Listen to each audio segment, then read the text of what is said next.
Hi, good evening sa lahat. Pasensya na po, ngayon lang po ako nakapag-video again sa panahon na ito kasi medyo maraming ginagawa. Tsaka alam ko di ko na rin mapansin tong video kasi busy sa panonood nyo sa nangyari katatali ko. So, let's pray na lang para sa ating leader. Hoping na lang na ating masaayos ang lahat. Okay, so may message po tayo ngayong gabi para sa bawat isa. Message po galing sa Panginoon. So this is from John 14:6. John 14:1 up to 4. Ang sabi po dito, don't let your heart be troubled. Believe in God, believe also in me.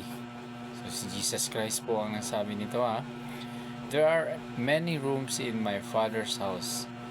If there weren't I would have told you that I am going away to prepare a place for you. Would I? And since I am going away to prepare a place for you, I came back again and welcome you into my presence so that you may be where I am. So, mga kapatid sa Panginoon, ang plano po ng Panginoong Diyos ay makasama tayo niya doon kung saan man siya. Kaya, ang sabi niya, huwag po tayong mag-alala. Huwag nating hayaan na magkaroon ng problema o mga maraming pag-iisip na dinadala natin, kasi sa buhay natin ngayon lahat nangyayari temporary lang, and God prepare a place for us doon sa kaharian niya. Hindi po tayo sa mundong ito.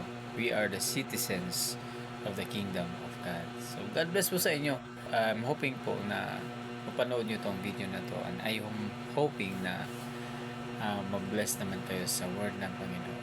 So hindi puro problema na lang iniisip natin. God bless you everyone.